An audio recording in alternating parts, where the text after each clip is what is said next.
तू कितनी अच्छी है, तू कितनी भोली है, प्यारी प्यारी है। ओ माँ, ओ माँ, ओ माँ,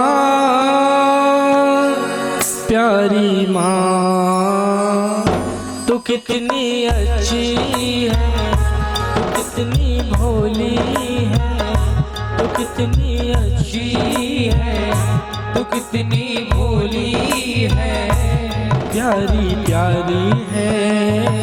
ओ माँ, ओ माँ, ओ माँ, प्यारी माँ, ओ माँ, ओ माँ, ओ माँ, प्यारी माँ। ये जो दुनिया है, ये जो दुनिया है, ये बन है कांटों का, तू फुलवारी है। ओ माँ, ओ माँ, ओ माँ, प्यारी माँ।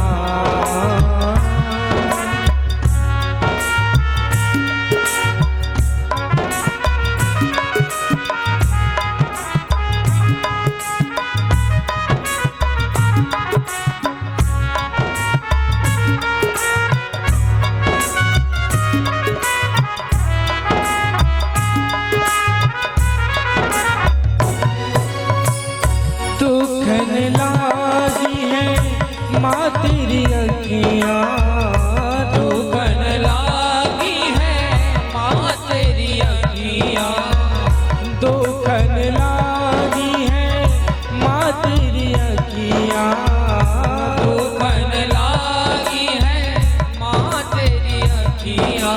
मेरे लिए जागी है तू, मेरे लिए जागी है तू, सारी सारी रतियाँ मेरी निंदिया पे, अपनी निंदिया भी, वो मेरी निंदिया पे, अपनी निंदिया भी तूने वारी है। ओ माँ, ओ माँ, ओ माँ, प्यारी माँ।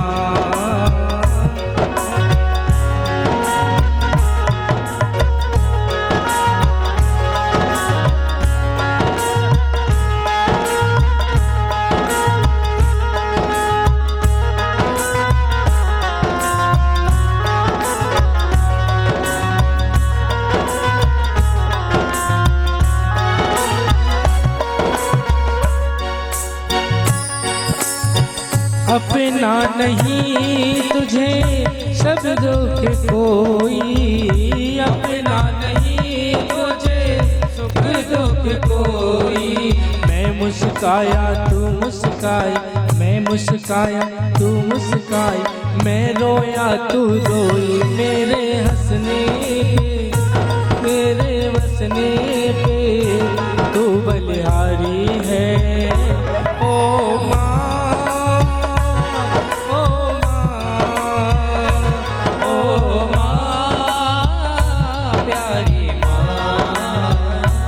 लेके पूजा की थाली, जोत मन में जगा ली, तेरी आरती उतारूं बोली माँ। तू जो दे दे सहारा, सुख जीवन का सारा, तेरे चरणों पे वारी जाऊं। ओ माँ, ओ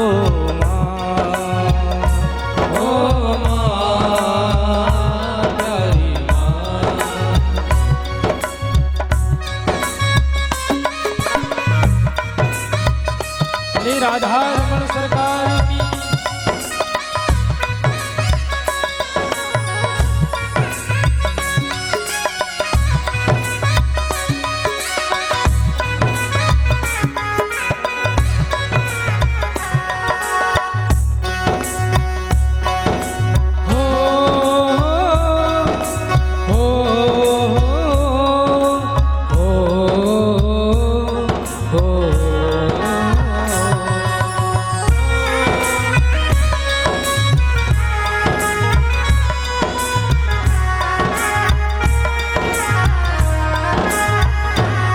ऐ गुजरने वाली हवा बता, मेरा इतना काम करेगी क्या। ऐ गुजरने वाली हवा बता, मेरा इतना काम करेगी क्या। मेरे गाँव जा, मेरे दोस्तों को सलाम दे।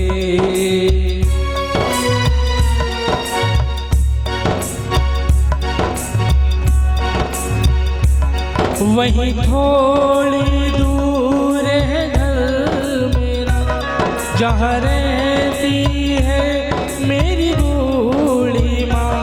मेरी माँ के चरणों को चूमेंगे, उसे मेरे प्यार का नाम दे।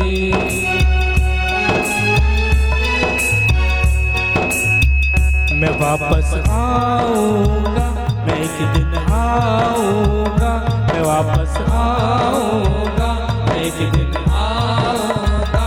युवाओं की पीपल में, जी की काजल में, माँ की आंचल से किया जो वादा था वो निभाऊँगा।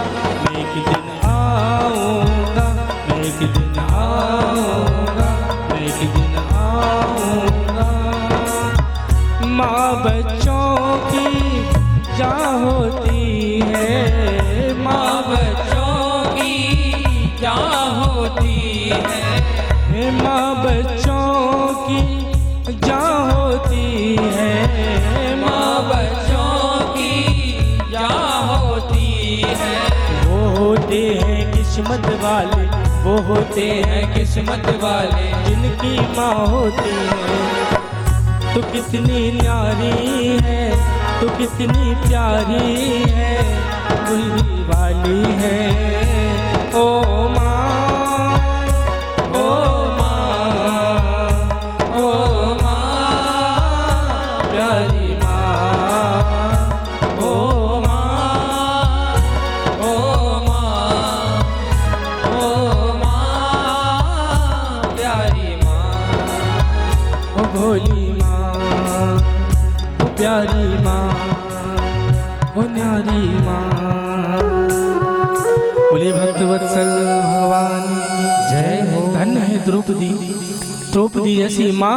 और वो कह रही है कि छोड़ दो, जिसके 5 बेटों के सब मृत उनके पुत्र पड़े हों आंगन में, और जिसने हत्या की है, द्रौपदी कह रही उन्हें जाने दो, छोड़ दो, माफ कर दो। मुंचिताम में सम्मितराम ब्राह्मणो गुरु, गुरु पुत्र है। श्री कृष्ण ने अर्जुन से कहा कि द्रौपदी जो कह रही है वो एकदम सत्य कह रही है। और श्री कृष्ण के समझाने पर अर्जुन गए, और अर्जुन ने जाकर के अश्वत्थामा के पास जैसे पहुंचने लगे तो अश्वत्थामा ने ब्रह्मास्त्र छोड़ दिया। और जैसे वो ब्रह्मास्त्र गए तो घबरा गए अर्जुन।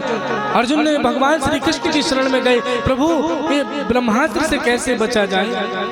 भगवान ने कहा अर्जुन, कभी कभी विष की औषधि विष ही होती है। जैसे लोहे को लोहे से काटा जाता है, उसी प्रकार यदि ब्रह्मास्त्र से बचना है तो दूसरा ब्रह्मास्त्र छोड़ना पड़ेगा। अर्जुन ने दूसरे ब्रह्मास्त्र का जो प्रयोग किया, और दोनों ब्रह्मास्त्र गए आपस में टकराकर शांत हो गए। बाल पकड़कर, केस पकड़कर खींचते हुए अश्वत्थामा को अर्जुन लेकर आ गए आंगन में। आज 5 बेटों को मारने वाला वो हत्यारा आज आंगन में खड़ा है। अश्वत्थामा के जो जन्म सिद्ध मणि थी मस्तक में, वो निकाल करके केस मुंडा करके और उसे अपमानित करते हुए बाहर निकाल दिया धक्के मारकर। अब इतना बड़ा अपमान अश्वत्थामा ने मन में रख लिया कि मेरा इतना अपमान किया है, इसका बदला मैं लेकर रहूंगा। तो अश्वत्थामा ने क्या किया, इस बार फिर से ब्रह्मास्त्र छोड़ा है। कहा जो पांडवों के वंश को आगे बढ़ाने वाला, अब जो एकमात्र कोई अगर रहेगा तो वो उत्तरा के गर्भ में पल रहा एक जो शिशु है, कहा जब मैं उसे ही टारगेट बना करके, लक्ष्य बना करके और ब्रह्मास्त्र छोड़ दिया। अभिमन्यु की पत्नी उत्तरा, और अभिमन्यु महाभारत के युद्ध में वीर गति को प्राप्त हो गए।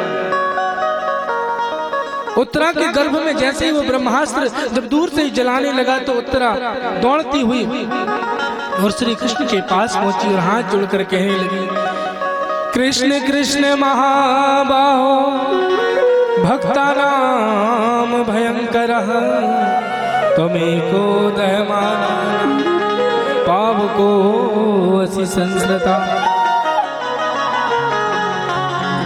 अश्वत्थामा के मन में जो ईर्ष्या उत्पन्न हुई, जानते हो ना ईर्ष्या मतलब, हमने बताया था रात में क्या होता है ईर्ष्या का मतलब। वही अश्वत्थामा ने उसी भाव से, उसी ईर्ष्या का भाव से अश्वत्थामा ने ब्रह्मास्त्र छोड़ा है।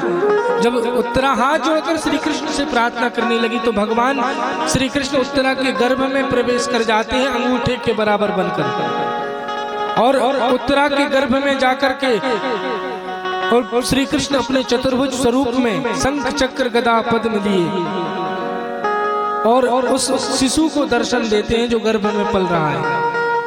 उसकी रक्षा करते हैं ब्रह्मास्त्र से, ब्रह्मास्त्र का खंडन करके।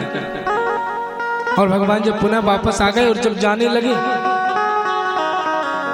द्वारिका जाने लगे, तो यहाँ पांचों पांडव खड़े हैं, द्रौपदी खड़ी हैं और कुंती बुआ खड़ी हैं। तो कुंती बुआ हाथ जोड़ करके कहने लगी, हे गोपाल, हे कृष्ण, तुम जा रहे हो आज द्वारिका, तो जाते जाते आज मैंने कुछ नहीं मांगा अभी तक, लेकिन एक चीज मुझे देकर चले जाओ। अपनी साड़ी का पल्लू ऐसा करती है कुंती बुआ और श्री कृष्ण के सामने फैलाकर कहती है, विपदा संत न सस्व तत्र तत्र जगत गुरु भवतो दर्शनम यतस्या पुनर्भवो दर्शनम। हे गोविंद, जाते जाते मेरी झोली में, मेरी पल्लू में जीवन भर सदैव मुझे विपत्तियां आती रहे, कष्ट आते रहे, संकट आते रहे, ये देख के चले जाओ, दुख आते रहे जीवन में। अब श्री कृष्ण कहते हैं कि बुआ ये तुम क्या मांग रही हो? कष्ट, विपत्ति, दुख क्या कोई मांगने की चीज है? और तुमने तो बहुत दुख देखे हैं बुआ, अब मैं तुम्हें और दुख कष्ट नहीं दे सकता। लेकिन ये बताओ कि राज क्या है जो तुम दुख मांग रही हो? क्या बात है? कभी कोई मांगता है भगवान से कि भगवान मुझे दुख देना, दुख आते रहे मेरे जीवन में? लेकिन कुंती बुआ मांग रही है भगवान श्री कृष्ण से सामने खड़े होकर साड़ी का पल्लू लिए कि मेरे जीवन में हमेशा दुख आते रहे, विपत्तियां आती रहे। तो भगवान कहने लगे कि बुआ राज क्या है, क्यों मांग रही हो तुम? बड़ी सुंदर बात कही है। कुंती कहती है, गोविंद, सुख के माथे सिल पड़े जो हरि हृदय से जाए, बलिहारी वा दुख की जो पल पल नाम जपाए। हे गोविंद, ऐसे सुख को लेकर क्या करना जिसमें तुम्हारी याद ही ना आए? अरे ऐसे दुख को तो बार बार सिर में रखना चाहिए, कम से कम उस दुख की घड़ी में, उन विपत्ति के क्षणों में आपका स्मरण, आपकी याद तो बनी रहती है। और ध्यान से सुनना, नीति शास्त्र में एक बात कही है बड़ी सुंदर, विपदो नेव विपदः संपदो नेव संपदा, विपद नारायण विस्मृति संपदो नारायण संपत्ति। विपत्ति को विपत्ति नहीं कहते और संपत्ति को संपत्ति नहीं कहते। विपत्ति को विपत्ति नहीं और संपत्ति को संपत्ति नहीं कहते। तो फिर तो यहाँ शास्त्र कहते हैं कि परमात्मा को भूल जाना ही सबसे बड़ी विपत्ति है और इनकी हर पल याद बनी रहे, यही सबसे बड़ी संपत्ति है, यही सबसे बड़ा खजाना है। राणा परिवार में विवाह हुआ मीराबाई का, राजघराने में। इतना बड़ा राजघराना, राज वैभव, राजपाट, दास दासियां, नौकर चाकर, सब कुछ है, इतना ऐश्वर्य वैभव। लेकिन मीरा विवाह होने के बाद पूरा राजघराना और सब कुछ राणा परिवार को छोड़ करके वृंदावन आ गई। और वृंदावन में राधा रमण जी के चरणों के सानिध्य को लेकर के घंटों मीरा उनका ध्यान करती रहती, उनका भजन करती रहती। लोग कहते मीरा तू इतना धन वैभव सब कुछ छोड़ करके आ गई, इतना राज घराने में तेरा विवाह हुआ, वो त्याग के तू आ गई। तो मीरा मुस्कुराकर कह देती वो धन खजाना मेरे किसी काम का नहीं, अब मैंने जो धन संपत्ति मैंने पाई है वो कोई और के पास नहीं, पायो जी मैंने राम रतन धन पायो, ऐसा अमूल्य धन मैंने पा लिया है।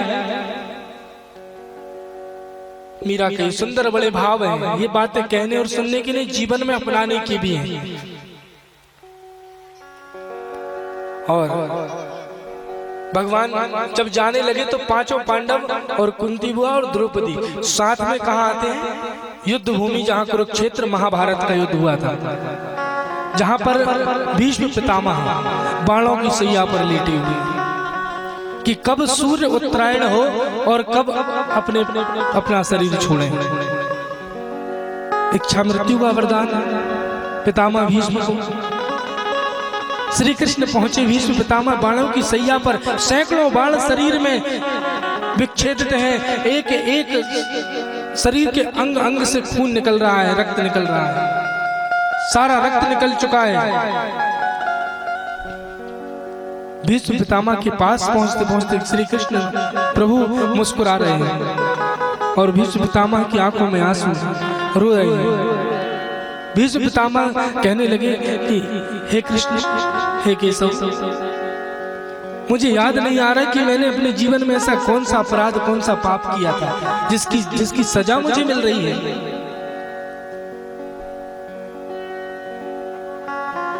भीष्म पितामह ने जब ये बात कही तो श्री कृष्ण कहने लगे पितामह आप याद करिए वो दिन, उस सभा में आप भी बैठे थे, उस सभा में आप भी बैठे थे जब द्रौपदी को भरी सभा में दुशासन दुर्योधन द्रौपदी का अपमान कर रहे थे, चीर हरण कर रहे थे।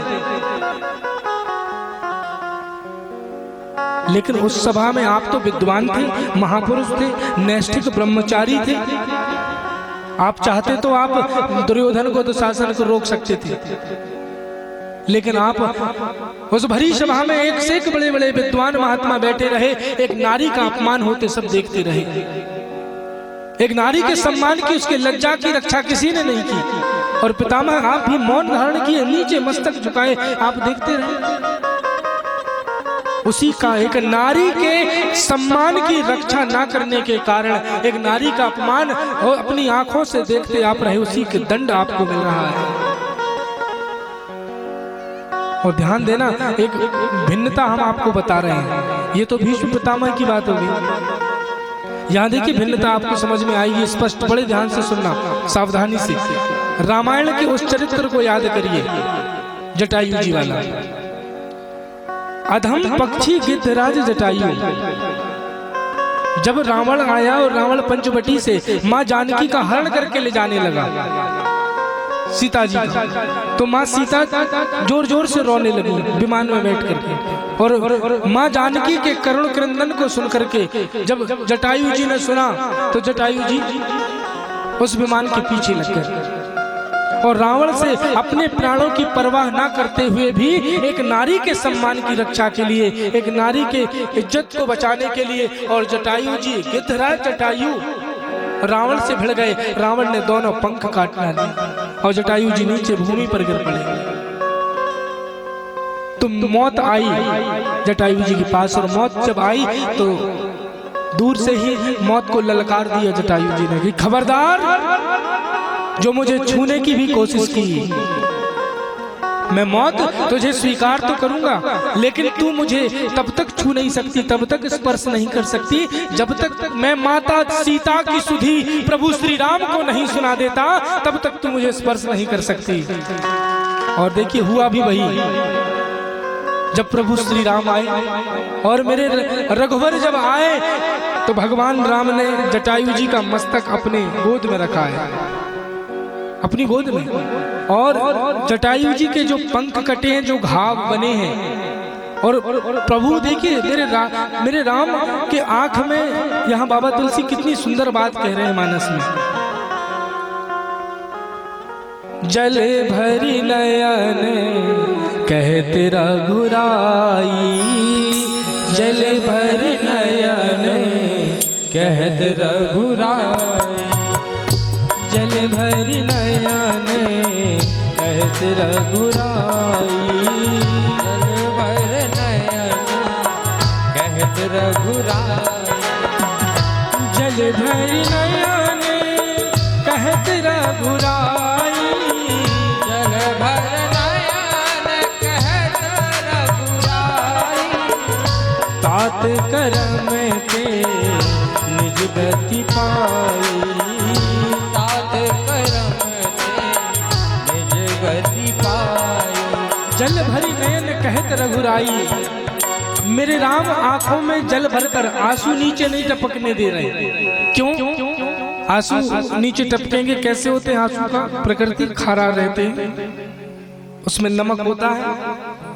तो मेरे राम जी मन में सोच रहे हैं कि जटायु जी के इतने घाव हैं, रावण ने जो तलवार से वार किया है, उन घाव में अगर मेरे आंसू टपकेंगे तो जटायु जी को और कितनी पीड़ा होगी। ये मन में भाव लेते हुए जल भरे नयन, आंखों में आंसू भर आए हैं, आंखें भर आई हैं राम जी की, और जटायु से कह रहे हैं, जटायु जी से कि हे तात, आज जो तुम्हें गति मिल रही है वो तुम्हारे ही कर्मों की गति का परिणाम है। तात कर्म ते निज गति पाई, तुम्हारी खुद की कर्मों की गति का परिणाम है जो मेरा धाम, मेरे चरण तुम्हें प्राप्त हो रहे हैं। और ध्यान दीजिएगा, एक नैष्ठिक ब्रह्मचारी, अभिन्नता देखिए यहाँ पर, महात्मा और जीवन भर जो ब्रह्मचारी रहे, भीष्म पितामह, इच्छा मृत्यु का वरदान भी उनको प्राप्त, महात्मा होते हुए, और उनको अंतिम समय में क्या मिला? बाण रूपी सैया। बोलो मिली कि नहीं मिली? बाण रूपी सैया में सोना पड़ा उनको। और एक अधम पक्षी गिद्धराज जटायु, जटायु जी, जिनको न जीवन में कभी तप किया, जिन्होंने न कुछ किया, और उनको क्या मिला? भगवान की गोद रूपी सैया। तो जो नारी के सम्मान की रक्षा न कर सका, नारी की लज्जा को न बचा सका, अपनी आंखों से जो देखता रहा, सुनता रहा, उसके अपमान को सहता रहा, उसे बाण रूपी सैया मिली है भीष्म पितामह को। और नारी के सम्मान के लिए अपने प्राणों को निछावर कर देने वाले जटायु जी को आज प्रभु की गोद रूपी सैया मिली है। ये कर्मों की गति का परिणाम है। इसलिए ये बात मैं बारंबार कहता हूं, मत बुरे कर्म कर बंदे वरना पछताएगा, भगवान की आंखों से तू बच नहीं पाएगा, तू बच नहीं पाएगा। अरे ओ अज्ञानी मत कर नादानी। इसलिए ऐसे कर्म करो जीवन में कि जब तुम आए इस जग में तो जग हंसा तुम रोए, ऐसी करनी कर चलो कि तुम हंसो जग रोए। ऐसे सत्कर्म करते चलो प्यारे अपने जीवन में। भगवान ने भीष्म पितामह का दे की मृत्यु, उनका जीवन सुधार करके प्रभु द्वारका आ गए। और इधर जिस बालक की, जिस शिशु की गर्भ में रक्षा की थी, उत्तरा के गर्भ में जाकर भगवान श्री कृष्ण ने, आज उस बालक ने जन्म ले लिया हस्तिनापुर में, और उस बालक का नाम है परीक्षित। बोलिए परीक्षित जी महाराज की। और महाराज परीक्षित जी का जन्म हुआ, बड़ा सुंदर उनका समय व्यतीत हो रहा है। परीक्षित जी का समय अनुसार उनका विवाह हुआ, उनके 4 पुत्र हुए। सबसे बड़े पुत्र उनका नाम है जन्मेजय।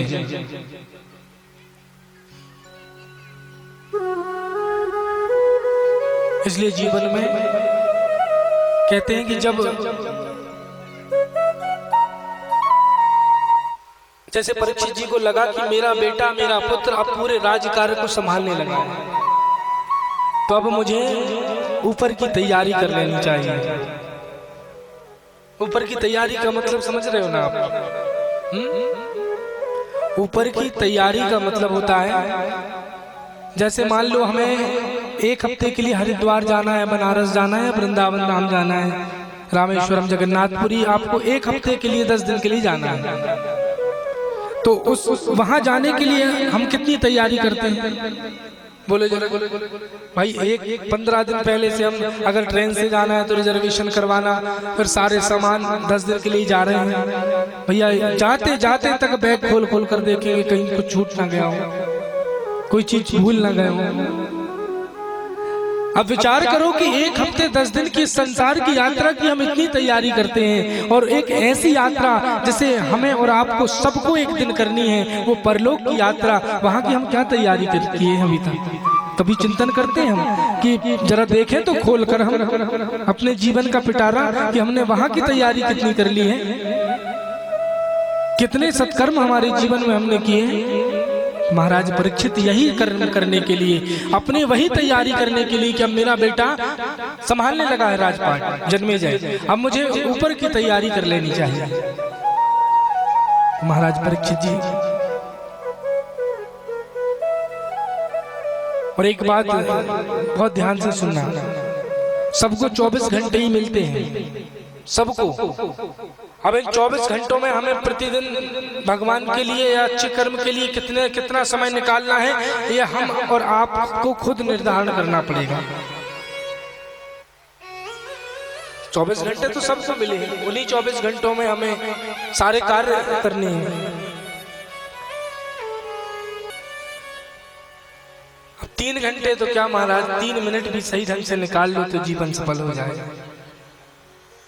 हाँ, अब कुछ लोग तो हमने ऐसा देखा है कि भगवान के दर्शन करने मंदिर जाएंगे, और भगवान का दर्शन करने मंदिर जाते हैं और जूते ऐसी जगह रखते हैं अपनी चप्पलें कि भगवान के भी दर्शन हो और जूते भी दिखते रहे, और एक हाथ जोड़कर कहेंगे प्रभु त्वमेव माता च पिता त्वमेव, और जूते भी देख रहे, त्वमेव बंधु च सखा त्वमेव।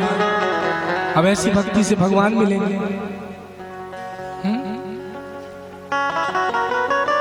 मेरे कहने का भाव यही है, परमात्मा का भजन, उनका ध्यान हम निष्ठा से करें, ईमानदारी से करें, चित्त को बुद्धि को एकाग्र करके करो, तभी हमारा इस मानव जीवन का उद्देश्य पूर्ण होगा, जो भगवत प्राप्ति है, यही मानव जीवन तभी हमारा सार्थक होगा। तो यही सोचते सोचते परीक्षित जी वन में जंगल में जा रहे थे, तो एक दृश्य देखा उन्होंने, और क्या देखा कि वहां एक गाय खड़ी है, और गाय के पास में एक बैल खड़ा है, और वो बैल जो है जिसके मात्र एक चरण है, एक पैर है। अब एक पैर वाला बैल देखकर बड़ा आश्चर्य हुआ परीक्षित जी को, और गौ माता उसे समझा रही है, आश्वासन दे रही है। तो परीक्षित जी पास में गए और पूछा कि आप कौन है भैया, एक पैर है तुम्हारा, कैसे? तो वो बैल ने कहा कि महाराज मैं धर्म हूं। जब सतयुग था तो सतयुग में धर्म के 4 पैर थे, 4 चरण पर धर्म आधारित था, सत्य दान दया तप, 4 चरण पर आधारित। त्रेता युग जब आया तो एक चरण गोल, एक पैर। त्रेता युग में धर्म 3 पैर पर आधारित था, सत्य में, तप में और दान में। द्वापर युग आया तो द्वापर युग में वहां भी एक पैर चला गया, केवल धर्म के 2 पैर बचे द्वापर युग में। तो कहा द्वापर युग में केवल सत्य बचा और दान बचा, और द्वापर के आते आते जब कलयुग आया तो कलयुग में भी एक पैर निकल गया, तो बचे कितना? केवल एक पैर बचा। वो सत्य तो चला गया कलयुग में, कहा केवल एक दान बचा, और वह दान एक चरण पर आधारित हो गया, धर्म।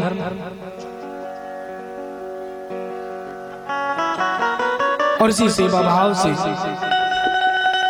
हम सबको अपने जीवन में ऐसे सत्कर्म करते रहना चाहिए। जो कर्म करने के लिए परीक्षित जी निकले हैं, वो तैयारी करने के लिए, और इसी को हमने आधार बनाकर अपने जीवन में श्री शिव शक्ति सेवा संस्थान के माध्यम से जन जन तक अनेकों प्रकल्पों को हम अनवरत अहिर्निश चलाते रहते हैं। मां नर्मदा की इस संसार में जैसे ऐसी एकमात्र नदी है नर्मदा जी, जिनकी एकमात्र परिक्रमा होती है। और नर्मदा जी की परिक्रमा दोनों तटों की जो परिक्रमावासी जो करते हैं, रेवा जी की परिक्रमा अमरकंटक से निकलकर जो खंबात की खाड़ी तक जाती है, तो उनकी परिक्रमा में वास्तविक जो परिक्रमा है वो कितना समय लगता है? 3 साल 3 महीना 13 दिन एक परिक्रमा में पूरी करने। 3 साल 3 महीना 13 दिन में होती है परिक्रमा वाले विधान से। अब जो अहिर्निश जो चलते रहते हैं परिक्रमावासी, उन परिक्रमावासियों के लिए हमारा जो संस्थान है उनके लिए अन्न क्षेत्र चलाता है। उन परिक्रमावासियों के भोजन की व्यवस्था, अन्न क्षेत्र की व्यवस्था और ऐसे बहुत से प्रकल्प हैं।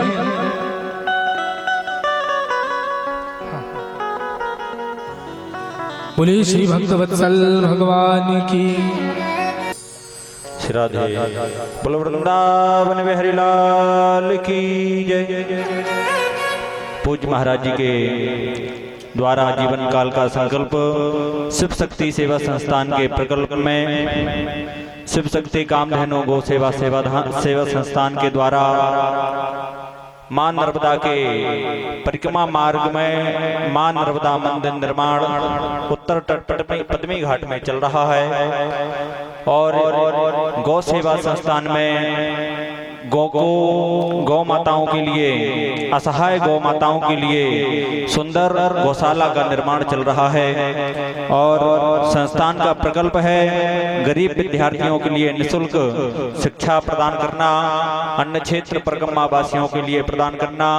शिव शक्ति तीर्थ यात्रा चलती रहती है और कुछ ही अगले महीने में महाराज जी के द्वारा श्रीधाम वृंदावन की ब्रज 84 कोस ब्रज यात्रा जाने वाला ही है। जिस किसी भक्त को यात्रा में सम्मिलित होना चाहते हैं तो काउंटर से रजिस्ट्रेशन वगैरह करवा लें, शुल्क राशि समझ लें और शिव शक्ति सेवा के प्रकल्पों के संस्थान में जो दान राशि प्राप्त हुई है उन दानदाताओं के नाम आपको सूचित करते हैं। आप सभी ताली की सेवा करती है उन सबका आत्मबल बढ़ाएं। रितेश सोनी जी मंडला से 5100 की राशि प्रदान करते हैं, उनके लिए बहुत बहुत साधुवाद। उमाशंकर जायसवाल जी मंडला से 3100 रुपए दान करते हैं, उनके लिए बहुत बहुत साधुवाद। रामचंद्र ठाकुर जी कटनी मध्य प्रदेश से 2100 रुपए की राशि दान करते हैं, उनके लिए बहुत बहुत साधुवाद। श्रीमती त्रिवेणी शिवहरे नागपुर महाराष्ट्र से 11000 की राशि प्रदान करते हैं, उनके लिए बहुत बहुत साधुवाद। जीतलाल जायसवाल जी जबलपुर से 5100 रुपए की राशि गौसेवा संस्थान के लिए प्रदान करते हैं, उनके लिए बहुत बहुत साधुवाद। श्रीमती लक्ष्मी यादव जी शहडोल मध्य प्रदेश से 501 रुपए की राशि प्रदान करते हैं, उनके लिए बहुत बहुत साधुवाद, बहुत बहुत धन्यवाद। आप भी इस सेवाओं से, इन प्रकल्पों से जुड़ सकते हैं। पूज्य महाराज जी के द्वारा शिव शक्ति कामधेनु गौ सेवा संस्थान के द्वारा इन प्रकल्पों का अनुसंधान रखा गया है। अनवरत समय से यह सेवा कार्य चल रहा है। आप भी गौ माता के लिए, असहाय गौ माता के लिए जो रोडों पर घूमते हैं और वाहन से क्षतिग्रस्त होकर गौ माता बड़े ही कष्ट में घूमती हैं, उन सब की व्यवस्थाओं के लिए महाराज जी ने एक प्रकल्प सोचा है। उन गौ माताओं के लिए बड़े सुंदर गौशाला का निर्माण कराया गया है। उन सभी में अभी कार्य निर्माण पर है, अभी चल रहा है वर्तमान में। पद्मी घाट नारायणगंज के पास जिला मंडला में नर्मदा परिक्रमा मार्ग उत्तर तट पर स्थित है। आप सभी इन सेवाओं से जुड़ सकते हैं और अधिक से अधिक सहयोग प्रदान कर इस मानव जीवन को धन्य बनाएं। जय जय श्री राधे, जय जय श्री श्याम। सीताराम सीताराम सीताराम कहिए, जाहि विधि राखे राम ताहि विधि रहिए। सीताराम सीताराम सीताराम कहिए, जाहि विधि राखे राम ताहि विधि रहिए।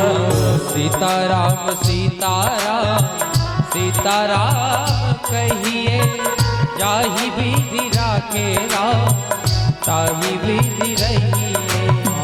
सीताराम सीताराम सीताराम कहिए, जाहि विधि राखे राम ताहि विधि रहिए। प्रेम से भाव के साथ ताली सेवा करते सभी गाएंगे।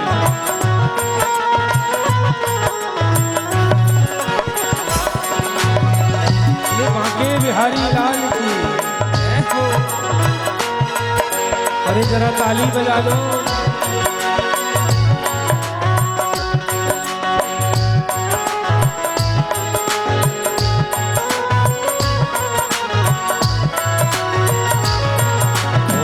मुख में हो राम नाम राम सेवा हाथ में, मुख में हो राम नाम राम सेवा हाथ में। मुख में हो राम नाम राम सेवा हाथ में, मुख में हो राम नाम राम सेवा हाथ में। तू अकेला नहीं प्यारे राम जी तेरे साथ में, तू अकेला नहीं प्यारे राम जी तेरे साथ में। फिर विधि का विधान जान, विधि का विधान जान, हानि लाभ सही है, जाहि विधि राखे राम ताहि विधि रहिए।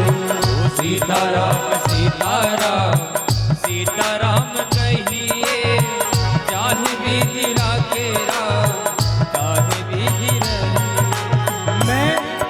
मैं अच्छा हूँ, मैं अच्छा हूँ, अच्छी बात है, लेकिन मैं ही अच्छा हूँ यह अभिमान है, और मैं अच्छा हूँ यह स्वाभिमान है।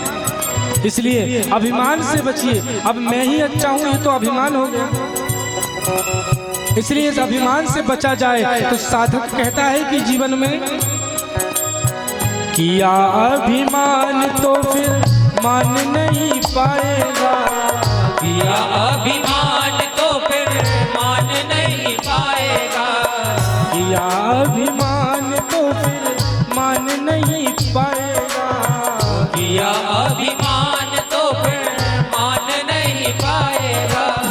होगा प्यारे वही जो श्री राम जी को भाएगा, होगा प्यारे वही जो श्री राम जी को भाएगा। फिर फल आशा त्याग शुभ काम करते रहिए, फल आशा त्याग शुभ काम करते रहिए। जाहि विधि राखे राम ताहि विधि रहिए, जाहि विधि राखे राम ताहि विधि रहिए।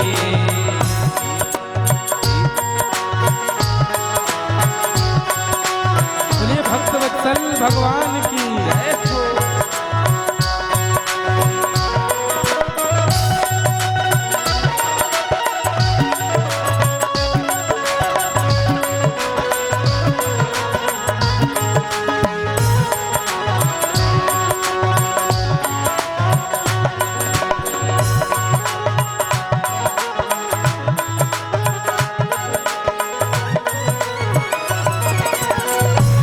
अच्छा, हम क्या करते हैं, कल हमने बात बताई थी ना कि जब हम काम करने लगते हैं तो काम बिगड़ता है, और जब काम हम इनके हाथ सौंप देते हैं, प्रभु आपन तेज समारो आपे।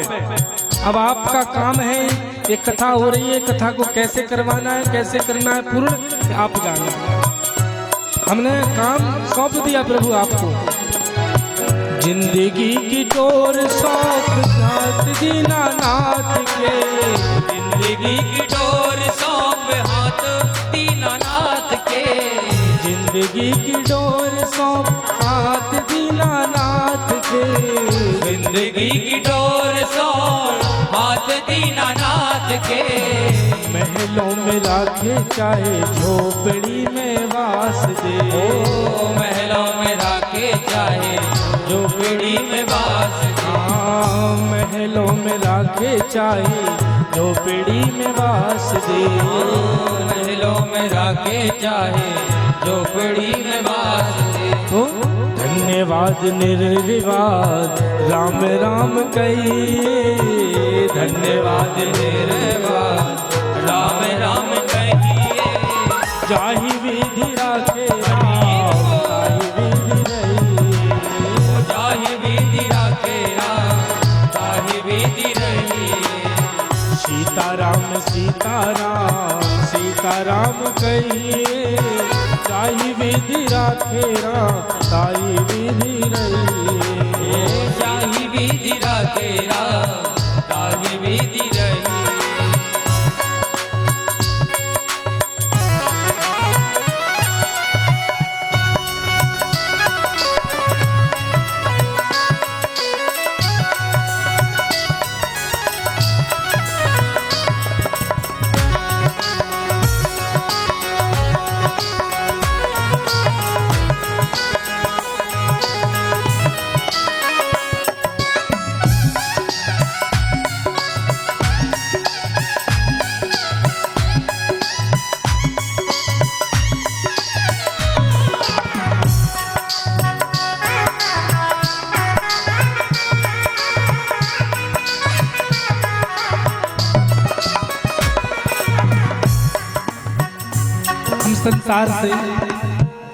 संसार के लोगों से और संसार से बड़ी आशा रखते हैं। साधक कहता है कि साधक का जीवन कैसा होना चाहिए कि संसार से मैं आशा नहीं, आशा तो प्रभु से रखनी है। आशा एक राम जी से दूजी आशा छोड़ दे। आशा एक राम जी से दूजी आशा छोड़ दे। आशा एक राम जी से दूजी आशा छोड़ दे। आशा एक राम जी से दूजी आशा छोड़ दे। नाता एक राम जी से दूजा नाता छोड़ दे। नाता एक राम जी से दूजा नाता छोड़ दे। नाता एक राम जी से दूजा नाता छोड़ दे। नाता एक राम जी से दूजा नाता छोड़ दे। साधु संग राम रंग अंग अंग रहिए। साधु संग राम रंग अंग अंग रहिए। काम रस त्याग प्यारे राम रस भजिए। काम रस त्याग प्यारे राम रस भजिए। सीताराम सीताराम सीताराम भजिए।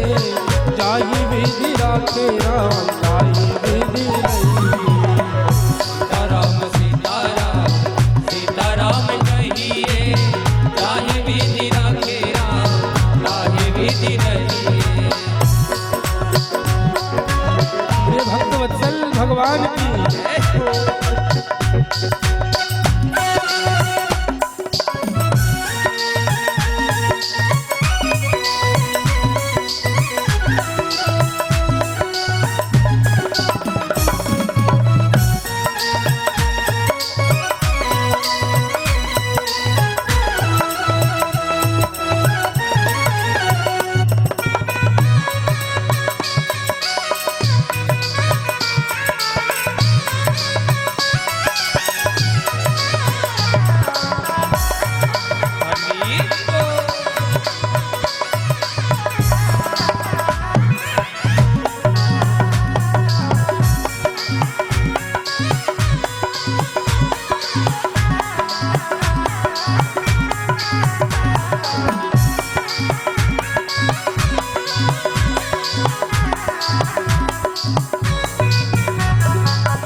सीताराम सीताराम सीताराम कहिए।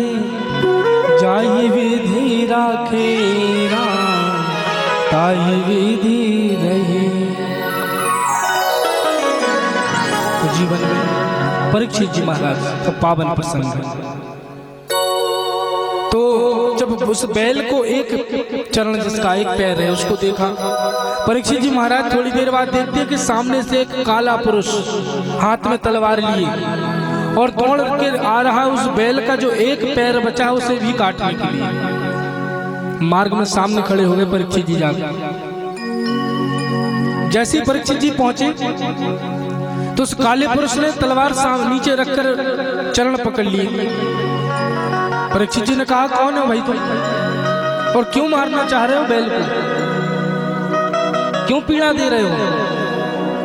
तो उस काले पुरुष ने कहा कि राजन, मेरा नाम कलयुग है और द्वापर युग की अब समाप्ति के बाद काल चक्र में मेरा नंबर आता है, तो मेरा आगमन हो रहा है। तो कहा कि मेरे रहते हुए, परीक्षित जी कहने लगे कि तुम कैसे आ सकते हो, मेरे रहते हुए मेरे राज्य में तुम कैसे प्रवेश कर सकते हो? कलयुग ने कहा कि राजन, ये सृष्टि का चक्र है। परीक्षित जी कहने लगे कि मेरे पूर्वजों ने, मेरे माता पिता, मेरे उनसे ये संस्कार मुझे मिला है कि शरण में आए हुए को कभी मारना मत, और तू मेरे चरण पकड़ लिया है, मेरी शरण में आ गया है, इसलिए मैं तुझे छोड़ रहा हूँ। कहा ठीक है, तुम रहना चाहते हो तो मैं तुझे 4 स्थान देता हूँ। 4 स्थान रहने के लिए दिए। ध्यान से सुनना कलयुग को परीक्षित जी ने कौन कौन सी जगह दी? 4। धूतम पानम स्त्रियः सूनायत्रास धर्मश्चतुर्विधः। द्रुत क्रीड़ा यानी जुए में, सट्टे में, जहाँ ये कार्य होता है, खेला जाता है या खिलवाया जाता है, वहां पर कलयुग का वास।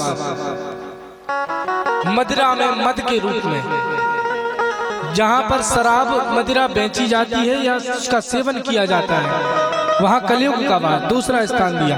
तीसरा कहा स्त्रियः सूना यत्र धर्म चतुर्विधः।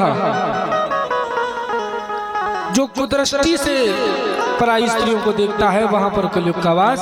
और चौथा स्थान दिया दूसरे जीवों को मारने वाला, जहां हत्या होती है, दूसरे जीवों की हिंसा होती है, वहां कलयुग का वास।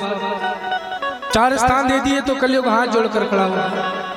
कहा राजन, इन 4 स्थानों के अलावा कोई एकाध साफ सुथरा बढ़िया स्थान दे दो।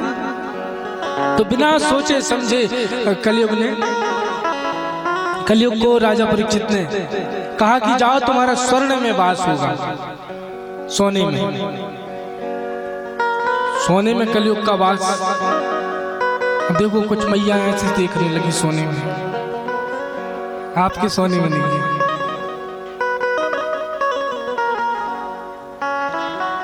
यहां पर शास्त्र वेद कहते हैं भगवान हिरण्यगर्भ है, जिनके उदर में स्वर्ण है, हिरण्यगर्भ परिभाषित किया है वेदों ने। और गीता में भी भगवान श्री कृष्ण कहते हैं धातुनाम अस्मि कांचनम। इस संसार की जितनी धातुएं हैं उनमें जो कंचन है, जो सोना है, वो मेरा ही स्वरूप है। अब बताइए जरा कि स्वर्ण में भगवान कह रहे हैं कि मेरा रूप है, मेरा स्वरूप है, तो यहाँ परीक्षित जी ने कैसे फिर दे दिया कलयुग को रहने के लिए? लेकिन उसे अब समझिए आप बहुत ध्यान से, स्वर्ण का यहाँ एक हम धन से भी उसको हम परिभाषित करेंगे कि जो धन या जो स्वर्ण, जो धन या स्वर्ण मेहनत से, ईमानदारी से, न्याय से, परिश्रम से जो कमाया जाता है या लाया जाता है, उस धन में या उस स्वर्ण में परमात्मा का वास होता है। और जो धन अन्याय से, अनीति से, बेईमानी से, भ्रष्टाचार से, छल से, कपट से कमाया गया है, लाया गया है, उस धन या स्वर्ण में कलयुग का वास होता है। इसलिए अपना धन में भगवान का वास है, स्वर्ण में। क्यों मैया? अब देख लो आराम से छू के। तो बंधुओं, यहाँ पर परीक्षित जी ने कहा स्वर्ण में वास होगा और आ गए अपने महल। और महल में एक कमरा आज खुलवाया तो वहाँ एक बड़ी सी पेटी निकली, संदूक। उसको खुलवाया तो उसमें एक सोने का मुकुट रखा था। दरअसल वो मुकुट जो था, स्वर्ण मुकुट, जरासंध का था, जिसे भीम ने अपने बल के प्रयोग से जरासंध से छीन कर ला करके एक संदूक में बंद करके रख दिया। भीम ने बल का दुरुपयोग किया, अनीति से लाया गया था। वही स्वर्ण मुकुट आज परीक्षित जी को मिला है। इसलिए कहा गया है भोग ही पुत्र पिता के कर्म। ये लाया किसने था? वो लाया था इनके पूर्वज ने, परीक्षित जी की, और भीम ने लाया था। लेकिन यहाँ इनको अब ये धारण कर रहे हैं उस मुकुट को, इन्होंने तो नहीं लाया। इसलिए शास्त्र कहते हैं कि हमारे द्वारा जो अनीति, अन्याय, भ्रष्टाचार, छल, कपट, इससे जो धन कमाया जाता है, इससे जो हमने भवन बना लिया, हमने जमीन बना ली, ध्यान रखना, अनीति, अन्याय, बेईमानी, छल, कपट, दूसरे का हृदय दुखा करके आपने जो संपत्ति खड़ी की है, उसका फल आप अगर नहीं भोग पाए हो तो आपकी आने वाली पीढ़ी भोगेगी, आपकी संतान उसका भुगतान करेगी। इसलिए सावधान होकर के नीति और न्याय से, परिश्रम से, धर्म से विमुख होकर नहीं, धर्म के मार्ग में चलते हुए, और धर्म से विमुख होकर यदि हम आचरण करेंगे, और धर्म से विमुख होकर अनीति, अन्याय, अनाचार से हमने कमाई अगर करेंगे, तो उसका परिणाम मोटी मोटी राइटिंग में लिख लीजिए आज जो हम बता रहे हैं यहाँ से।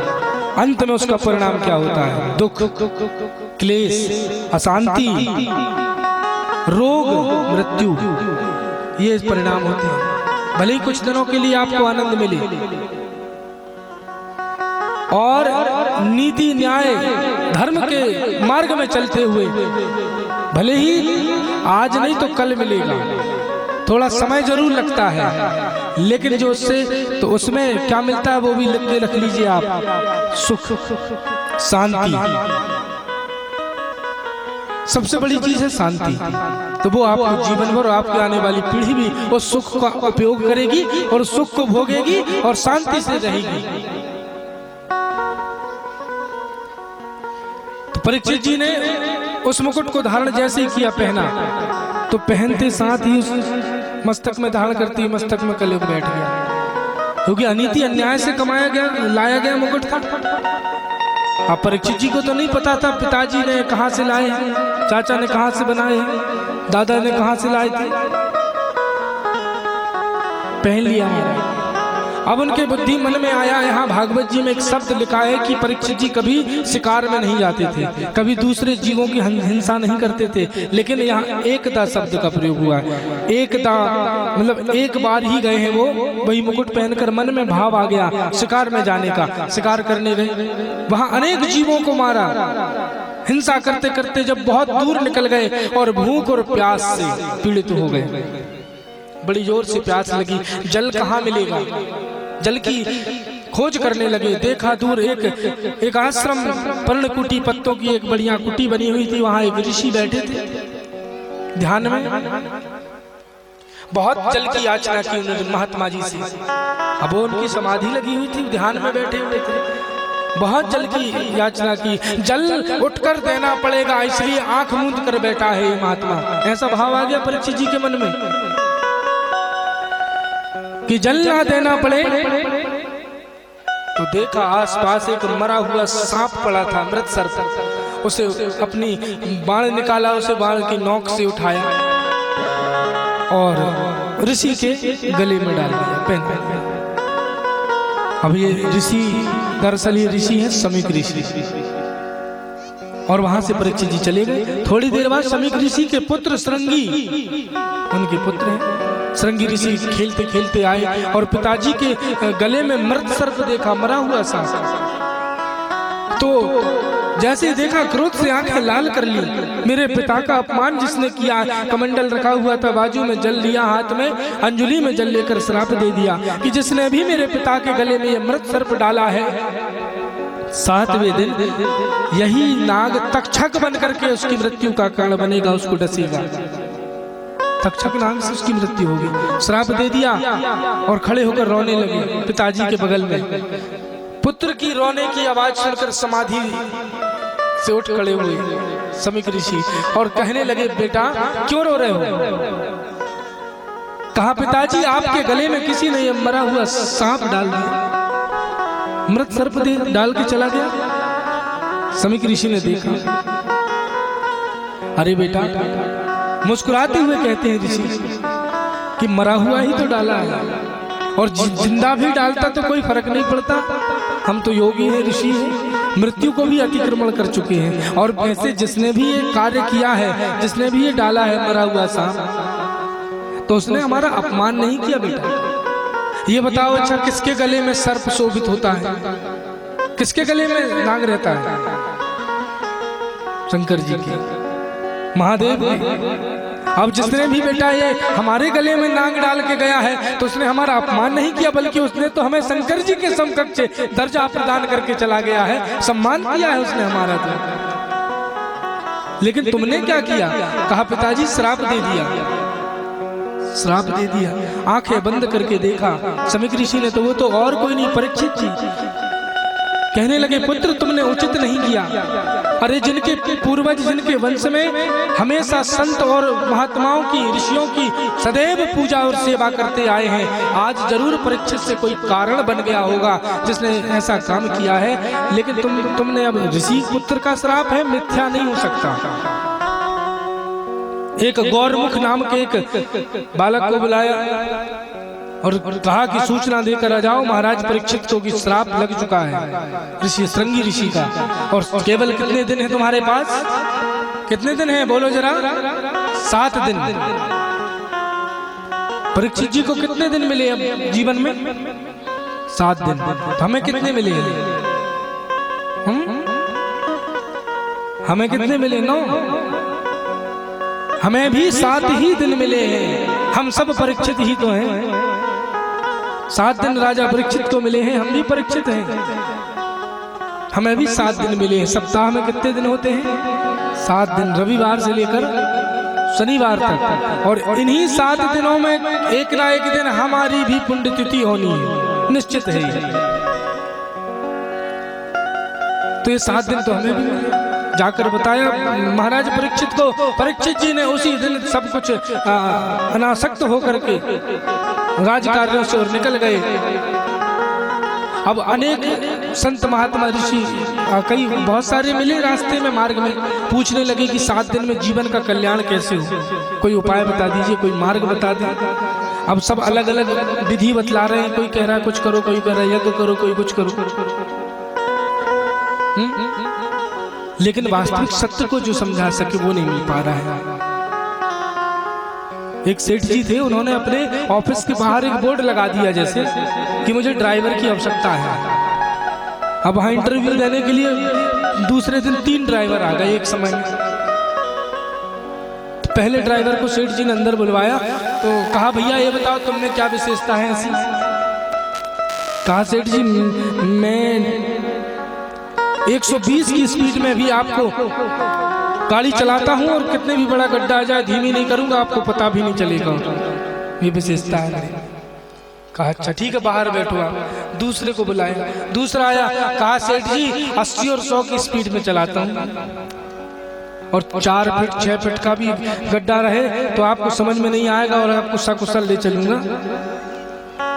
कहा ठीक है आप भी बाहर बैठो। तीसरे को बुलाया, तीसरा आया और कहने लगा, तीसरे से कहा सेठ जी ने भैया आप में ऐसी क्या विशेषता है? तो तीसरे ने कहा सेठ जी मैं 40 और 60 की स्पीड में चलाता हूँ ताकि आप भी सकुशल घर पहुँच सके और मैं भी बाल बच्चे वाला हूँ, मैं भी घर पहुँच सकूँ, ये मेरे में विशेषता है। सेठ जी ने कहा तुम रुक जाओ। तो ऐसे 100-120 की स्पीड वाले बहुत से मिले परीक्षित जी को कि ऐसा कर लो वैसा कर। परीक्षित जी नहीं रुके, आगे बढ़ते गए और पहुंच गए वहां कहाँ? सुखताल। सुखताल में जाकर बैठे एक शिला में, एक पत्थर में। तो बहुत सारे ऋषि महात्मा आ गए कि आज राजा परीक्षित राजा से राज ऋषि हो गए हैं और महाराज परीक्षित को 7 दिन का श्राप मिला। 7 दिन में कैसे निर्वाण हो, कैसे मुक्ति मिले, कैसे मोक्ष मिले।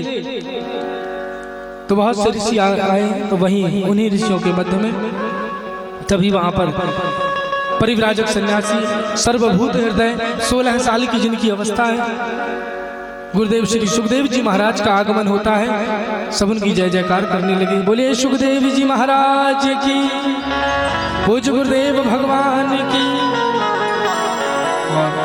जैसे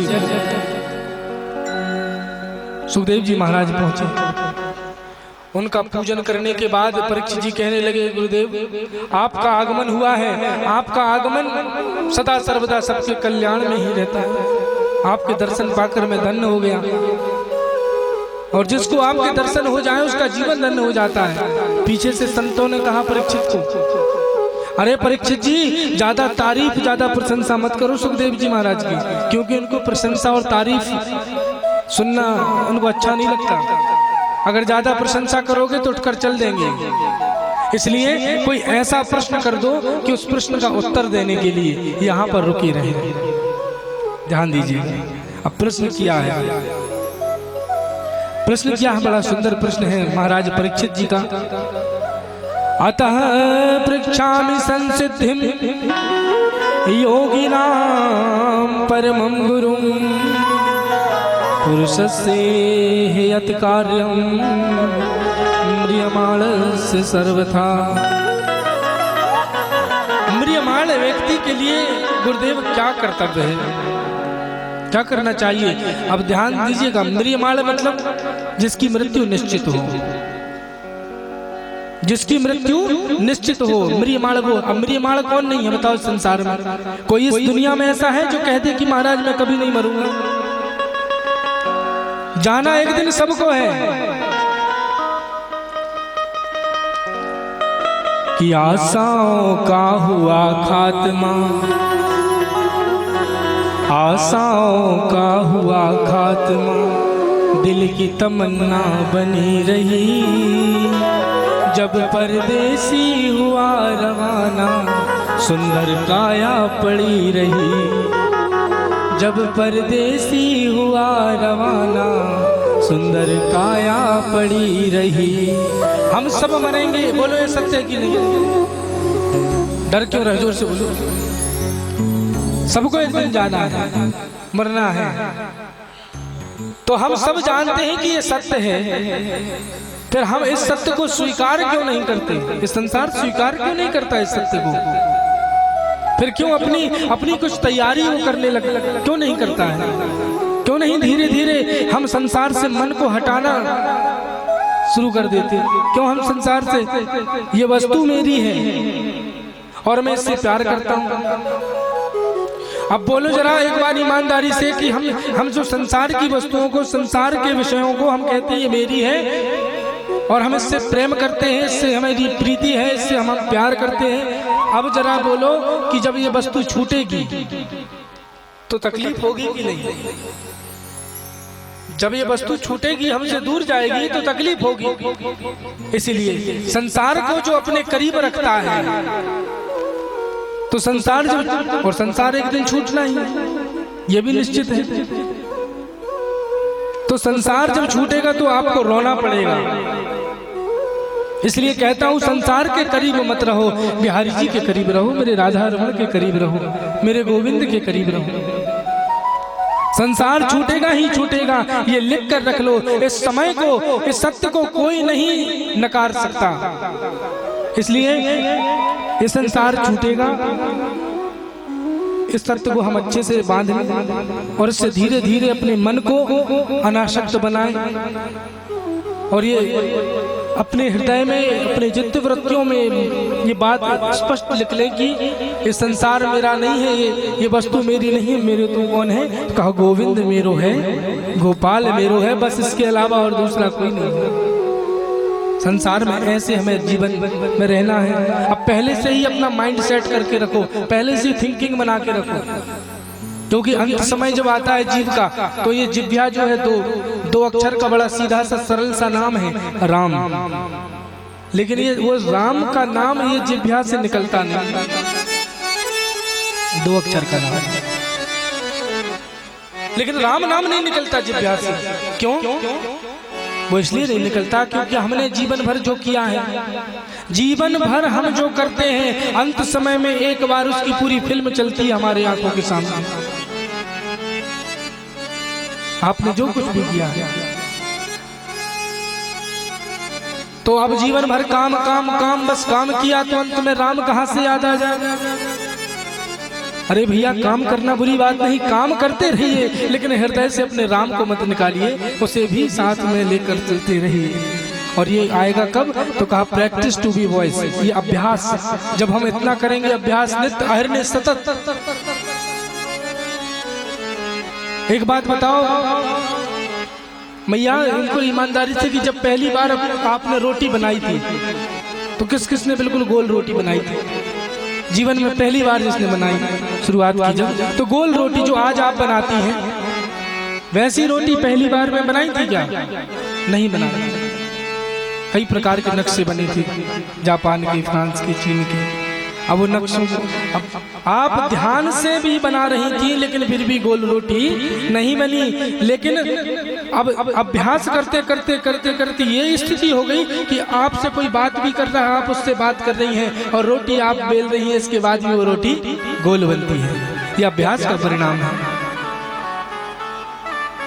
और यही बात है, हम जीवन भर हम यदि अभी से, आज से, इसी पल से, हम आने वाले समय में हम प्रभु का स्मरण करते रहेंगे, हम हर काम करते रहें लेकिन हम राम को नहीं निकालेंगे अपने हृदय से, उनका नाम हम जब करते रहेंगे, तो ध्यान रखना यही अभ्यास आपके अंत समय में काम आएगा। अंतिम क्षण में, अंतिम समय में वही राम का नाम आपको याद आ जाएगा और मुख से निकल जाएगा। और एक बात बताएं हम आपको, केवल 2 लोगों को भगवान मिलते हैं मरने के बाद। भगवत प्राप्ति जैसे होती है वो केवल 2 लोग हैं। जानना चाहोगे कौन कौन है 2 लोग? हाँ, पहले वो होते हैं जो बिना स्वार्थ के अपने प्राणों को निछावर कर देते हैं इस राष्ट्र की, इस देश की रक्षा के लिए, जो हमारे वीर सैनिक जवान जो सीमा में तैनात हैं, जो निस्वार्थ होकर के और शरीर और प्राणों को त्याग देते हैं। और दूसरे कहा अंत समय में जिसके मुख से हरि नाम, जिसके मुख से राम नाम निकल जाए, दूसरे वो होते हैं। इनके अलावा तीसरा और कोई नहीं जिसे भगवत प्राप्ति है। अब राम नाम अंतिम समय में, भगवान नाम, हरि नाम तब निकलेगा जब हम जीवन भर वैसे सत्कर्म करेंगे। वरना महाराज जन्म जन्म मुनि जतन कराही, अंत राम कहीं आवत नाही। पूरा जन्म निकल जाता है, बड़े बड़े योगी, अमलात्मा, विमलात्मा, उनके मुख से भी अंतिम समय में भगवान का नाम नहीं निकलता। इसलिए सतत अभ्यास होना चाहिए। और ये मुक्ति है, वो ध्यान देना, मुक्ति जो है, मुक्ति कभी भी मरने के बाद नहीं मिलती। जो लोग ये समझते हैं कि मुक्ति मरने के बाद मिलती हो, गलत समझ रहे हो। मुक्ति जीते जी ही मिलती है। शरीर की मुक्ति नहीं होती। शरीर तो पंच तत्वों से मिलकर बना है, पंच तत्वों ही मिल जाता है। क्षिति जल पावक गगन समीरा। तो कहा आत्मा, तो कहा आत्मा की भी मुक्ति नहीं, क्योंकि आत्मा तो भगवान ने, श्री कृष्ण ने कहा आत्मा ना कभी मरती है ना जन्म लेती है। वो एक रूप शरीर को छोड़कर दूसरे शरीर में को पकड़ लेती है, तो उसकी मुक्ति आत्मा की भी नहीं होती। तो मुक्ति किसकी होती? तो कहा मन की। ये मन जो हमारा संसार में लगा है, बंधन में पड़ा है, जिस दिन ये वहां से छूट करके, उस दिन समझ लेना मुक्ति हो गई। मुक्ति जीते जी मिलती है। कि आशाओं का हुआ खात्मा, दिल में तमन्ना बनी रही, जब परदेसी हुआ रवाना, सुंदर काया पड़ी रही। आशाओं का हुआ खात्मा, दिल में तमन्ना बनी रही, जब परदेसी हुआ रवाना, सुंदर काया पड़ी रही। जब परदेसी हुआ रवाना, सुंदर काया पड़ी रही। जब परदेसी हुआ रवाना, सुंदर काया पड़ी रही। जब परदेसी हुआ रवाना, सुंदर काया पड़ी रही। एक पंडित जी अपने घर में, एक पंडित जी अपने घर में पत्रा देखा करते थे। जन्म मरण की जन्म कुंडली लेखा जोखा करते थे।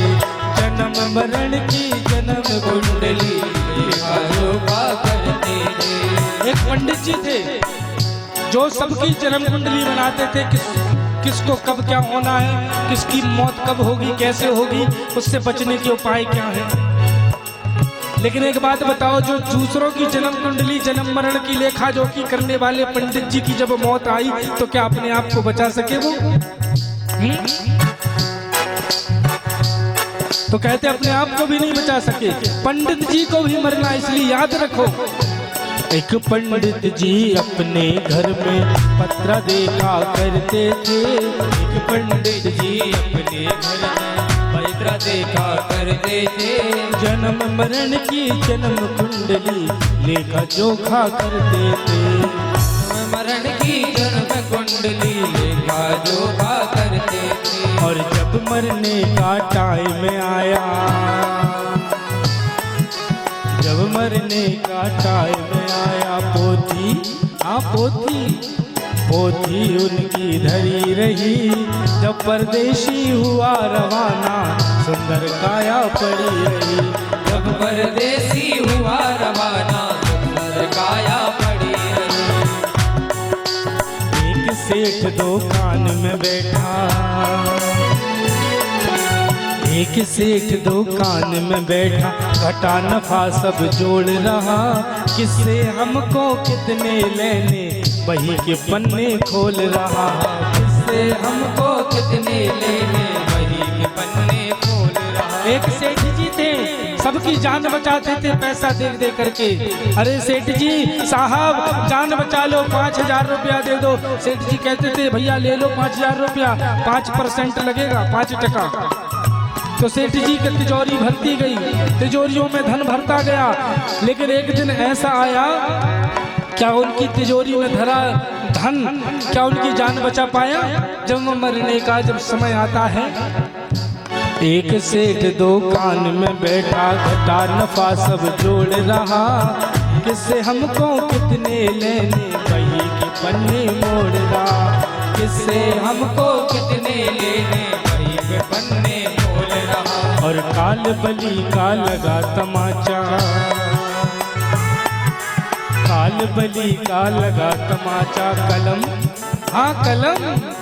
कलम कान में धरी रही। जब परदेशी हुआ रवाना, सुंदर काया पड़ी रही। जब परदेसी हुआ रवाना, सुंदर काया पड़ी रही।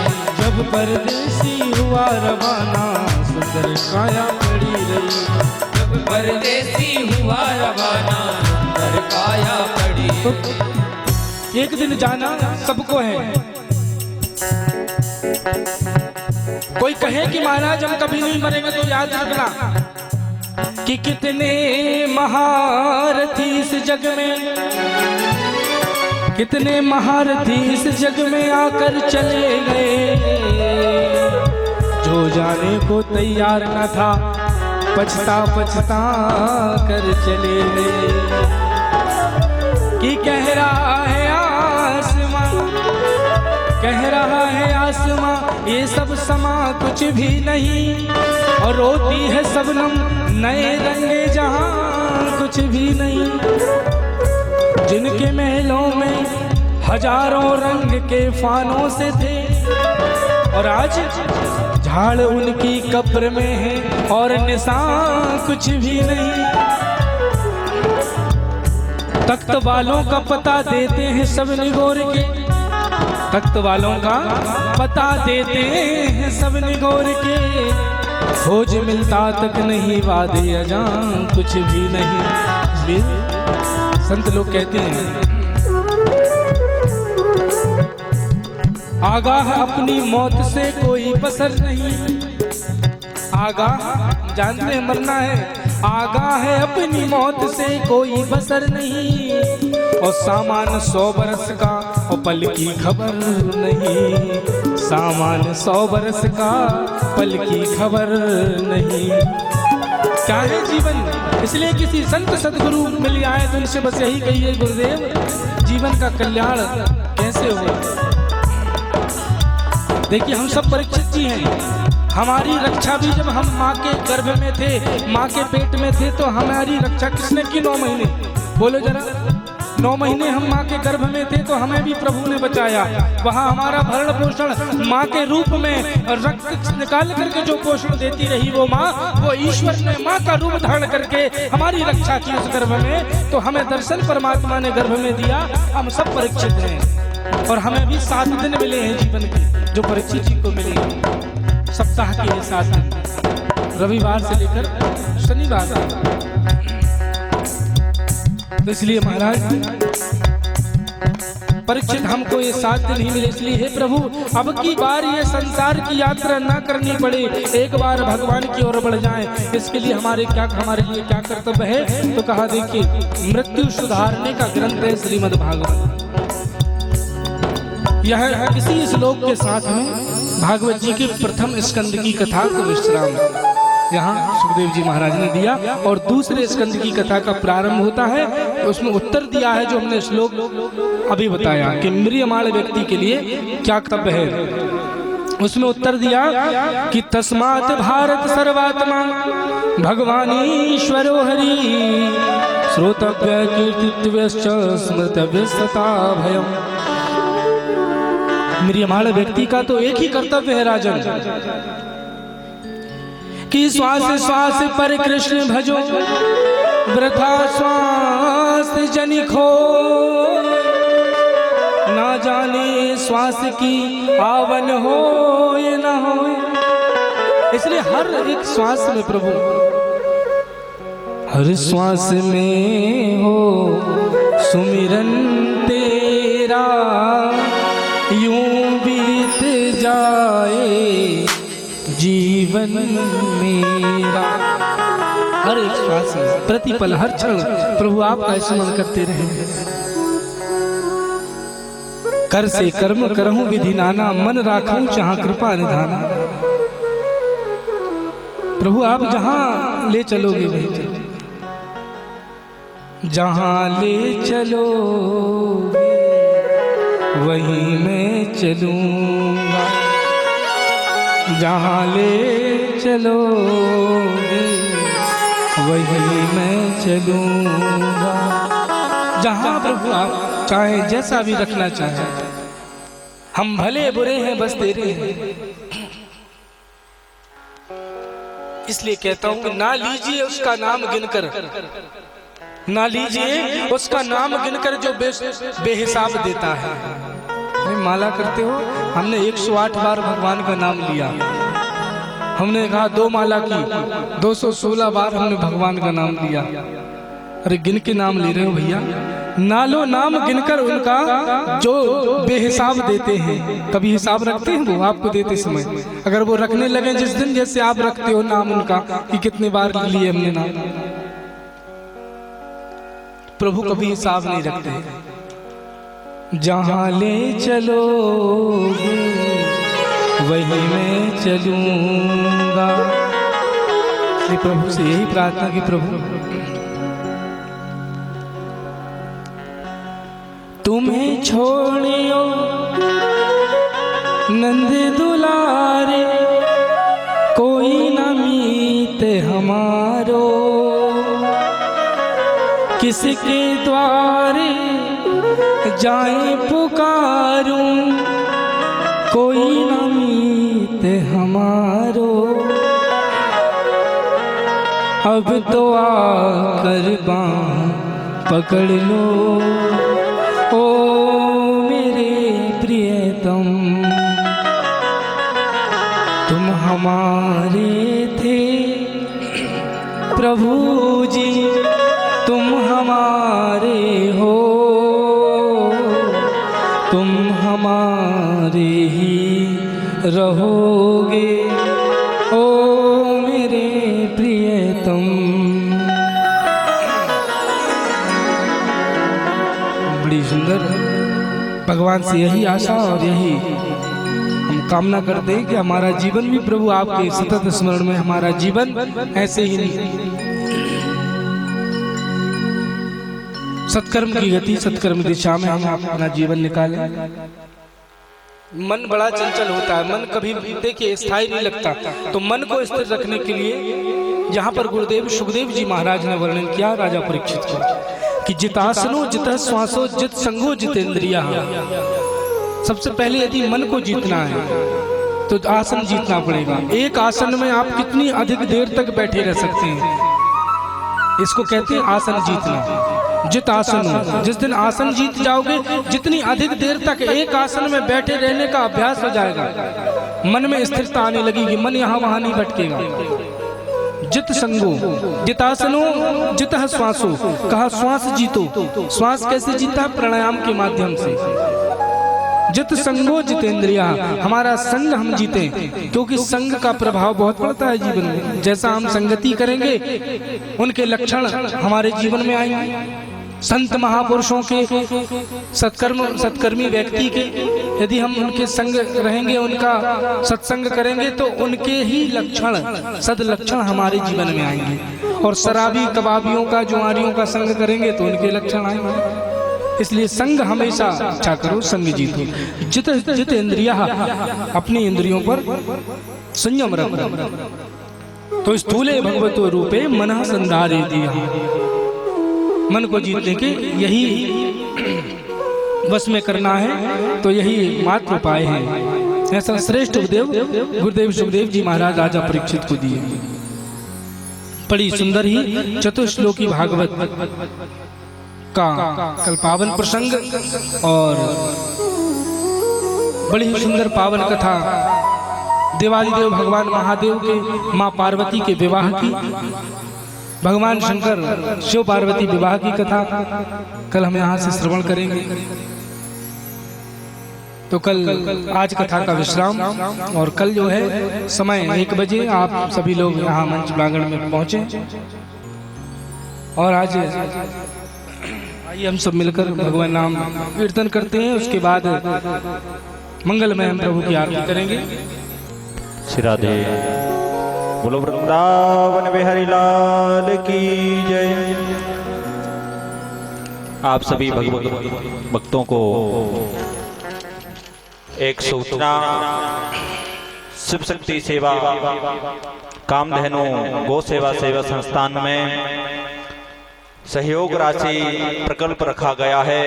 आप सभी के लिए एक गौ माता की गोद लेने की सेवा 11,000 रुपये, एक दिन संपूर्ण गौ माता की सेवा करने के लिए 5100 रुपये, हरे चारे की सेवा 2100 रुपये, प्रत्येक गाय की सुरक्षा के लिए देखभाल करने के लिए 1100 रुपये की सेवा रखी गई है। गौ सेवा में इस महायज्ञ में अपनी एक सेवा की आहुति समर्पित कर एवं गौशाला के उत्थान के लिए सहयोग राशि प्रदान कर अपने इस मानव जीवन को धन्य बनाएं। और घर बैठे आप YouTube के माध्यम से महाराज जी की कथा श्रवण कर सकते हैं, और चैनल को सब्सक्राइब करें, बेल आइकन दबाएं। महाराज जी का YouTube चैनल का महंत श्री अवधेश गिरी जी महाराज के नाम से YouTube चैनल है। सभी भक्तों से मेरा एक बार निवेदन है, आग्रह है, सभी लोग बेल आइकन दबाएं और अपने घर बैठे में आगामी सेवाएं जो होती कथा अनवरत चलती रहती हैं, तो आप YouTube के माध्यम से बड़े सुंदर भाव से श्रवण कर सकते हैं। आइए सभी यथास्थान पर खड़े होकर श्रीमद् भागवत महापुराण की दिव्य आरती करें। जले ज्वाला स्थले ज्वाला, ज्वाला पर्वत मस्तके, त्रैलोक्य व्यापिनी ज्वाला, ज्वाला देवी नमोस्तुते। चंद्रमा मनसो जातक्षोः सूर्यो अजायत, श्रोत्राद्वाइश्च प्राणश्च मुखादग्निरजायतः। हो मेरी श्वास श्वास में तेरा, जय हो। मेरी श्वास श्वास में तेरा है नाम मुरली वाले, मुझ चरणों से लगा ले मेरे श्याम बंसी वाले, मुझे चरणों से लगा ले मेरे श्याम बंसी वाले। हाँ मुझे चरणों से लगा ले मेरे श्याम बंसी वाले। ओ मुझे चरणों से लगा ले मेरे श्याम बंसी वाले। मेरी श्वास श्वास में तेरा, मेरी श्वास श्वास में तेरा, मेरी श्वास श्वास में तेरा, मेरी श्वास श्वास में तेरा है नाम मुरली वाले। मुझे चरणों से लगा ले मेरे श्याम मुरली वाले। ओ मुझे चरणों से लगा ले मेरे श्याम मुरली वाले। मुझे चरणों से लगा ले मेरे श्याम मुरली वाले। ओ मुझे चरणों से लगा ले मेरे श्याम मुरली वाले। बोलिए वहाँ के बिहारी लाल की आई बड़े प्रेम और भाव के साथ ठाकुर जी की मंगल में हम आरती करते हैं। बोलिए श्री राधा रमन सरकार की जय। मन में बसा कर तेरी मूर्ति उतारूं मैं गिरधर तेरी आरती।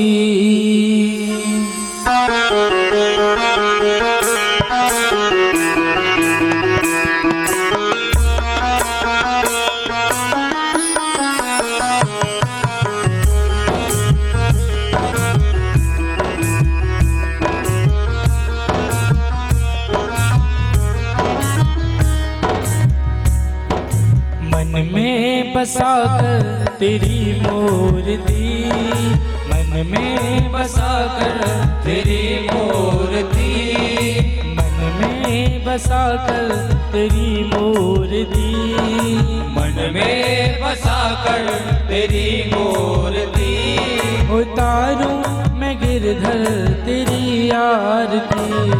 उतारूं मैं गिरधर तेरी आरती। उतारूं मैं गिरधर तेरी आरती। उतारूं मैं गिरधर तेरी आरती। हो हो हो आ आ आ हो हो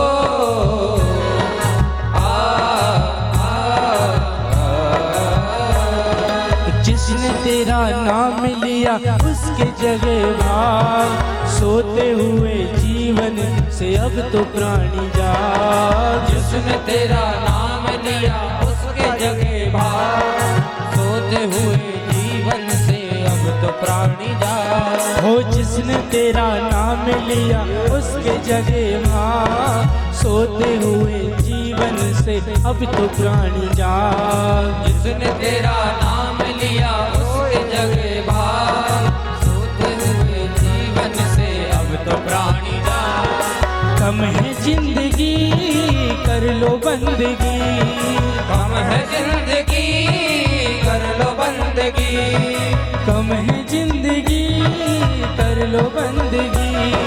कम है जिंदगी कर लो बंदगी। प्रभु की कृपा हो तो मौत भी न मारती हो, मन में बसा कर तेरी मूर्ति। मन में बसा कर तेरी मूर्ति उतारूं मैं गिरधर तेरी आरती। उतारूं मैं गिरधर तेरी आरती। उतारूं मैं प्रभुवर तेरी आरती। उतारूं मैं रघुवर तेरी आरती।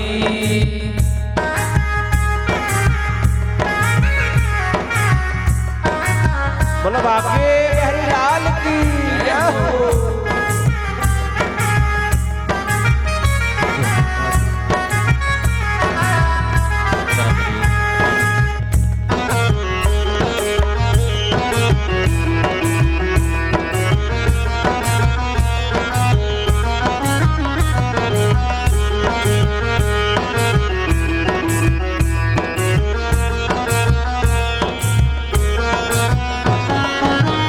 करो कष्ट हरो ज्ञान दो भगवन, भाव में में फंसी नाव मेरी तार दो भगवन। करुण करो कष्ट हरो ज्ञान दो भगवन, भव में फंसी नाव मेरी तार दो भगवन। दर्द की दवा तो मेरे पास है, दर्द की दवा तो मेरे पास है, दर्द की दवा तुम्हारे पास है, दर्द की दवा तुम्हारे पास है। जिंदगी दया की है भीख मांगती, मन में बसा कर तेरी मूर्ति, मन में बसा कर तेरी मूर्ति। उतारूं मैं गिरधर तेरी आरती, उतारूं मैं गिरधर तेरी आरती, उतारूं कन्हैया तेरी आरती, उतारूं कन्हैया तेरी आरती।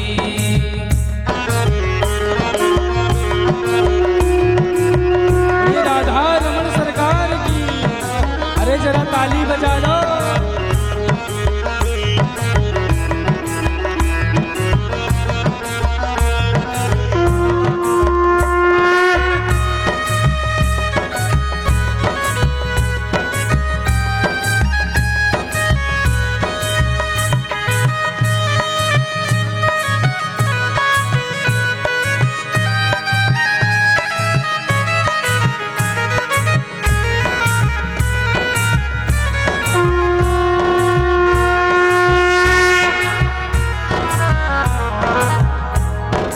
मांग तुझसे क्या मैं यही सोचूं भगवन, जिंदगी जब तेरे नाम कर दी अर्पण।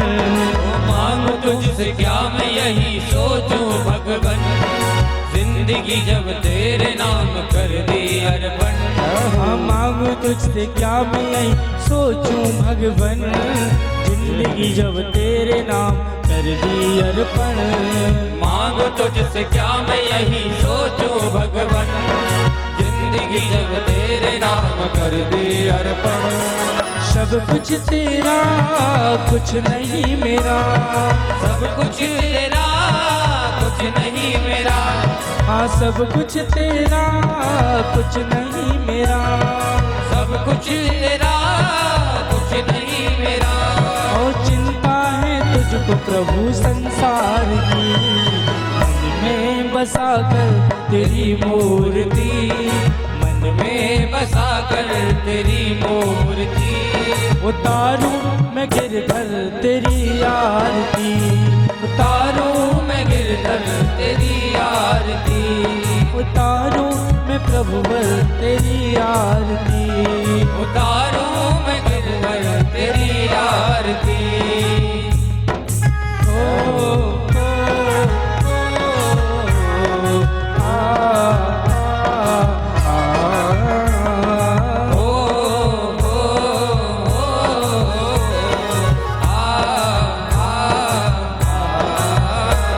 ओ वेद तेरी महिमा गाएं, संत करें ध्यान, नारद गुणगान करें, छीड़ वीणा तान। वेद तेरी महिमा गाए संत करे ध्यान, नारद गुणगान करे छीड़ वीणा तान। वेद तेरी महिमा गाएं संत करें ध्यान, नारद गुणगान करें छीड़ वीणा तान। वेद तेरी महिमा गाए संत करे ध्यान, नारद गुणगान करे छीड़ वीणा तान। भक्त तेरे द्वार करते हैं पुकार, भक्त तेरे द्वार करते हैं पुकार, भक्त तेरे द्वार करते हैं पुकार, भक्त तेरे द्वार करते हैं पुकार। दास अवधेश तेरी गाए आरती, ओ मन में बसा कर तेरी मूर्ति, मन में बसा कर तेरी मूर्ति।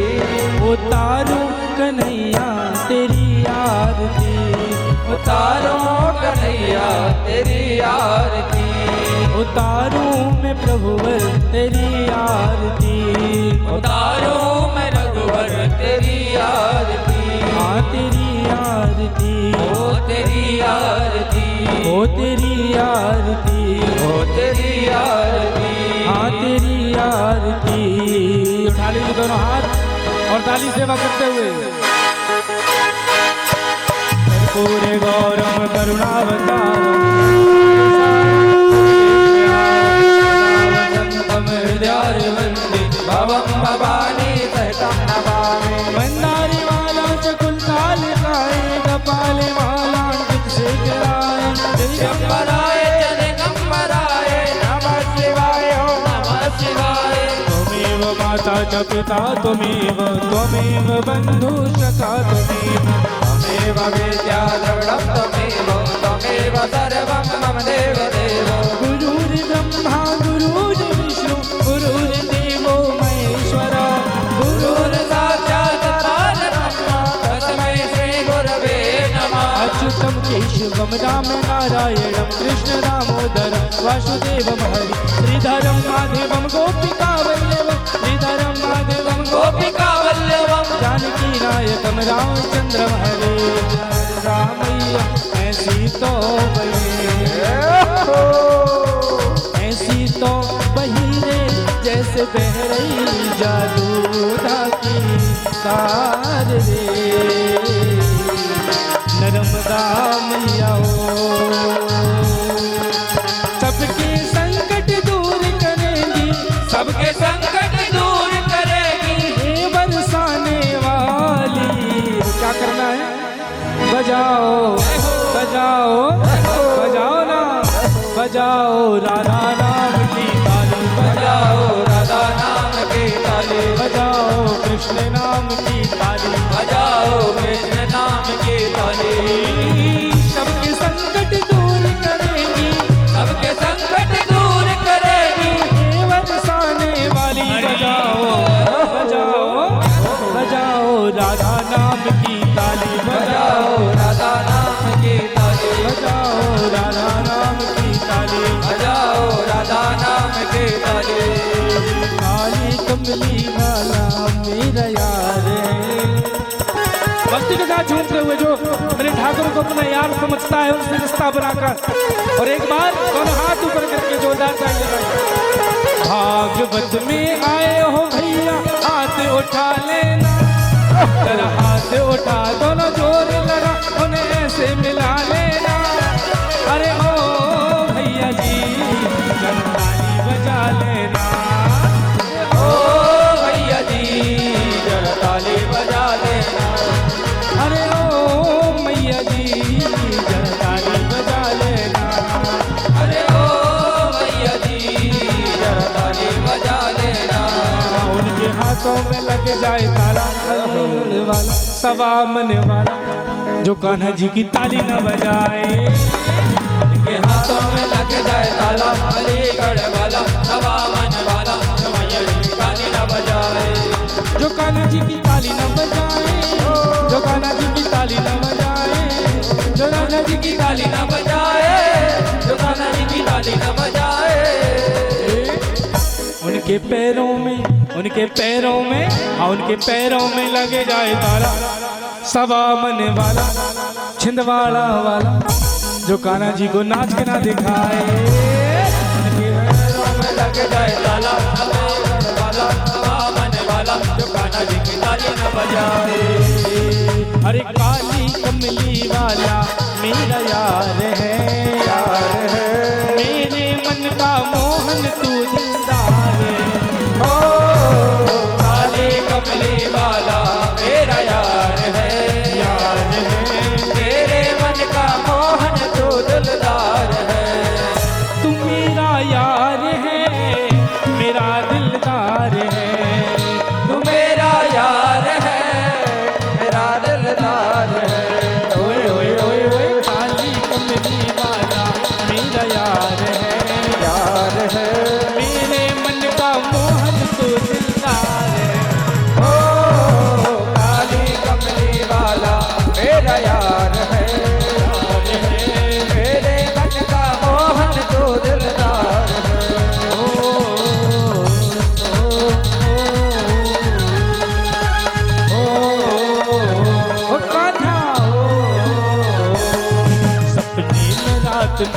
आया मुरली वाला री, मेरे दिल में बस गो श्याम जपू में माला री, मेरे दिल में बस गो श्याम जपू में माला रे, मेरे दिल में बस गो श्याम जपू में माला री, मेरे दिल में बस गो श्याम जपू में माला रे।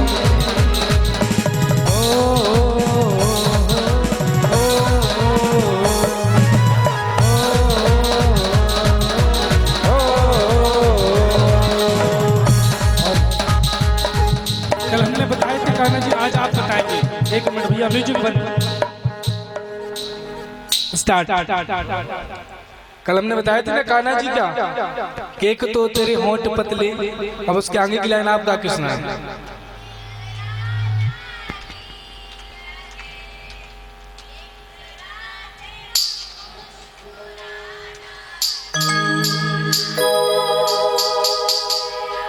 बहुत बढ़िया, अपने लिए जोरदार तालियां एक बार।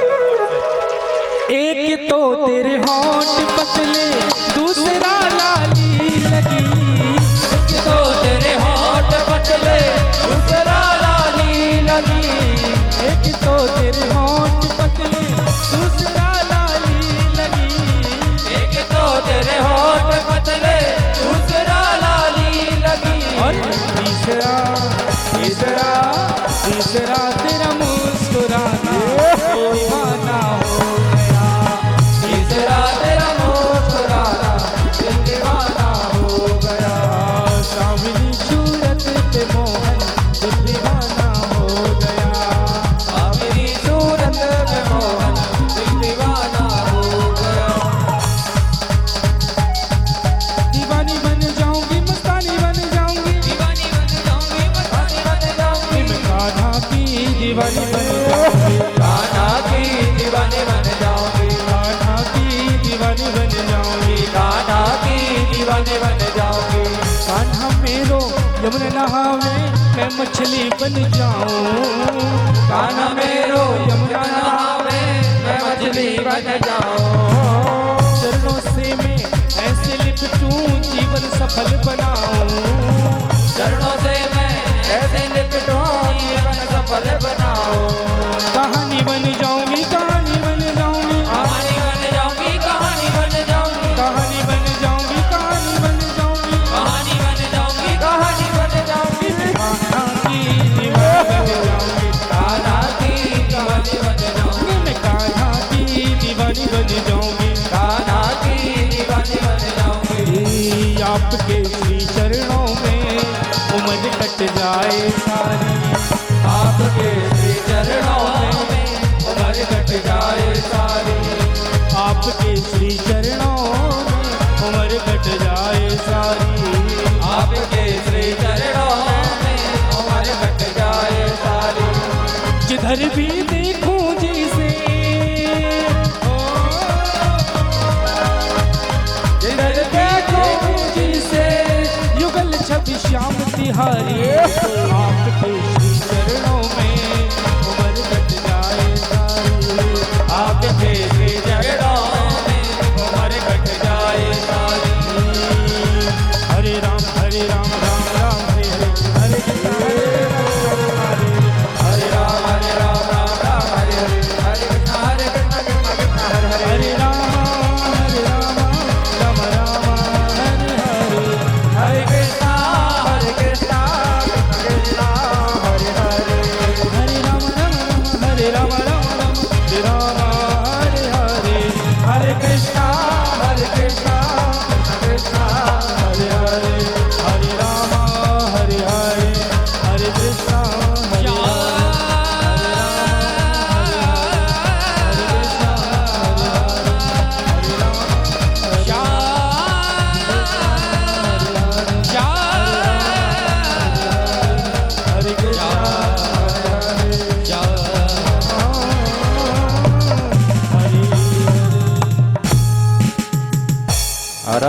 अर्घ्यं समर्पयामि। ओम देवः शान्तिरन्तरिक्षं शान्तिः पृथ्वी शान्तिरापः शान्तिरोगदयाः शान्तिः वनस्पतयः शान्तिपृथ्वी देवाः शान्ति ब्रह्म शान्ति सर्वगुण शान्ति शान्तिरेव शान्तिः सामा शान्तिरेधिः जलेना शीतले कर्णं पुष्पै देवादिमन्त्रम् आत्मादिमन्त्रम् समन्त्रपुष्पाञ्जलिः हरिः ओम् जतनेन जतनमयजन्त देवास्तानि धर्माणि प्रथमान्यः सन्नातेह नागं महिमानः सचन्त यत्र पूर्वे साद्याः सन्ति देवः हरिः ओम् एकदन्ताय विद्महे वक्रतुण्डाय धीमहि तन्नो दन्ति प्रचोदयात् हरिः ओम् नन्दनन्दनाय विद्महे यशोदानन्दनाय धीमहि तन्नो श्रीकृष्णा प्रचोदयात् हरिः ओम् वृषभानुजायैश्च विद्महे कृष्णप्रियायैश्च धीमहि तन्नो श्रीराधः प्रचोदयात् नानासुगन्धपुष्पाणि यथा कालोद्भवानि च पुष्पाञ्जलिर्मया दत्ता ग्रहाणा परमेश्वरः सांगाय सपरिवाराय सायुधाय सस्तिकाय सवाहनाय भगवती श्रीयुगलचरणकमलेभ्यो नमः प्राणप्रसुत्तमाय नमः समन्तपुष्पाञ्जलिं समर्पयामि। बोलो भागवत महापुराण की जय, सुखदेव जी महाराज की जय, वेदव्यास जी महाराज की जय, बांके बिहारी की जय, राधा रानी सरकार की जय। जय जय श्री राधे, जय जय श्री राधे, जय जय श्री राधे।